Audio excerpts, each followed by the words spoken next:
Hello, I'm Jess from Studio by Evolution, and thank you so much for being here with me today.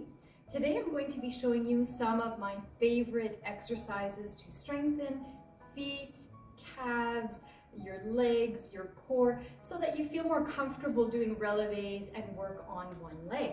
So let's go ahead and get started. We're going to start nice and simple. You can take a sock, you can work up to a pencil, whatever you like. And we're just going to do some picking up of the sock. So we're going to start first by just taking our toes and scrunching and lifting. So you can do that up to 10 times. Then once you feel comfortable with that, you can scrunch and point and then let go. So we're doing a lift, scrunching and pointing. So we're activating the whole front of the foot, and we're also getting the sole of the foot to be activated. So like I said, you can do that around 10 times each foot. So scrunching, just lifting at first. For some people, that's going to be really difficult, so that's enough, right? And then when you're like, oh, it's getting a little easy, you can scrunch and point. We really want to think of a lengthening in the front of the foot. Fantastic. So you can do up to 10 of each of those. Now we're going to move on. We're going to work with the block. So like I always tell my students, quality over quantity. So if you find you can only do one correctly and really focus, that's perfect. Don't do more. And then with time, you can work up to doing more. So we're going to start with our feet on the block. Really important not to look down. So I recommend having a mirror. If you're like, well, I want to see what I'm doing to make sure I'm doing it correctly, please use a mirror, because if I do this, if you look at my posture, everything is weird, right? I'm totally out of alignment. And we're trying to strengthen our body in a proper alignment. So once you've found your position, you want to kind of cradle the inner sole with the outside of the blocks. From there, we're going to gently wrap our obliques. We're going to imagine there's a fountain with water coming out of the top. We're going to lengthen the bottom of our toes like we're trying to take out the wrinkles. And then we're going to lengthen in our quads. We're going to lift up in our transverse abdominals. And we're going to lower the heel towards the block and then lift away from the block. So I'm really feeling my turnout. I'm rotating. I'm lengthening, using my core. So as you can see, it's not just my feet I'm working my whole body. And you can work up to 20 of these. I'm not going to do them today, otherwise the video will be a lot longer, but you can work up to 20, and we're always spiraling, right? So trying to spiral the heel forward, the calf, the rotation of the legs, feeling the obliques, the transverse, and that lengthening through the spine. I talk about this a lot. Remember that turnout starts from the back of the leg. So first, when you do your spiral, it's coming from the hamstring, and then you continue that spiral, right? So it's not just the front that's spiraling, it's from the back and around. Beautiful. So we're going to move on.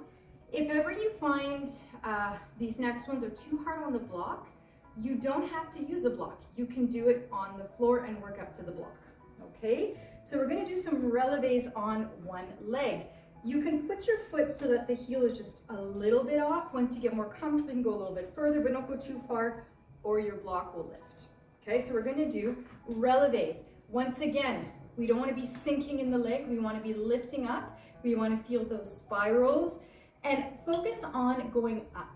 So you don't want to be going down into the block. Okay, we want to think of always opposition, right? So as I go up, I'm lengthening through my toes. I'm going into the floor, spiraling. And as I lower, I'm lifting up with my core, with my rotators are engaging, and I have that little fire under me that's lifting up.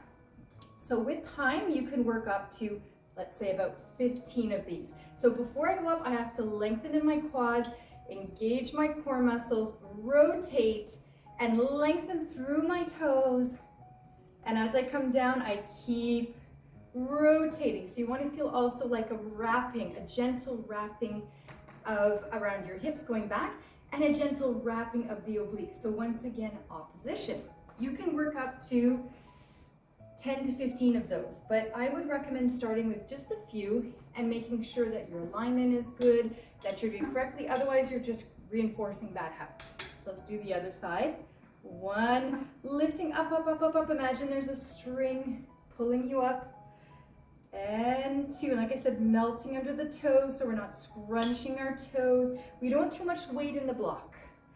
And 3, good. And like I said, you can work up to doing around 15 maximum.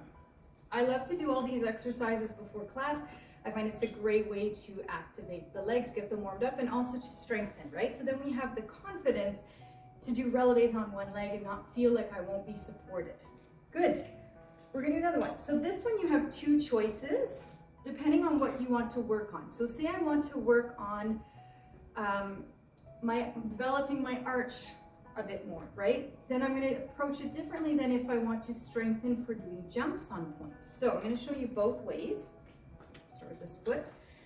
So the first way is to open the foot. So whenever we're doing this kind of a relevé, you wanna feel that the sole of your foot is trying to go here and that you're lifting up. We never wanna be pushing down into our feet, right? We wanna be always, turnout is wide, and we wanna be going wide. So I have this going this way, my knee going wide, and I'm opening the front of my foot. I'm lengthening in my quads, and I'm going wide. So I'm not going down.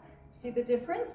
I'm going wide, which is allowing my arch to open, but stay strong, right? So I'm not sitting, and then I have to really lift up and turn out so that I'm not putting too much pressure into my feet, right? Opposition. So lifting up, imagine that fountain coming out of the head or a string, and you can do up to 10 of those. Let's say though, you want to work on strengthening your feet for jumps on point. Then you would block the ankle. So instead of letting it open, and another detail I forgot to mention, you want to feel that your heel is going up towards the calf. So that helps to lift as well. So I'm not sinking in my leg. So if we want to do the one where we're blocking, I'd go up here, and then I would tighten my ankle and go up and down. So trying to isolate the ankle, not letting it move. So turning out, doing all the other things we did, but isolating that ankle, blocking it. And it's a lot the feeling of this when you do the toe scrunching.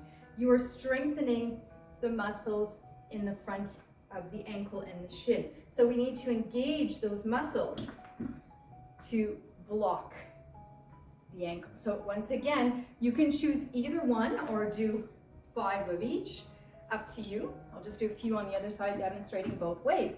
So going over to kind of develop the arch. Remember to come up nice and straight. You don't have to go fast.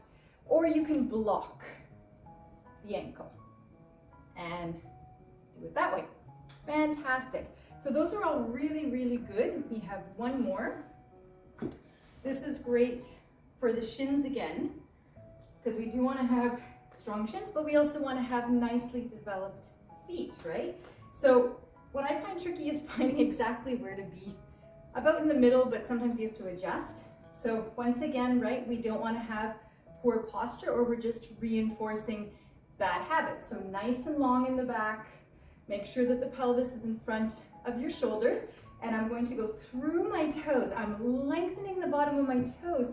I'm lifting up, I'm not pushing this way. I'm lifting up, hamstrings moving from the back of the legs, nice and engaged. I'm engaging my core muscles.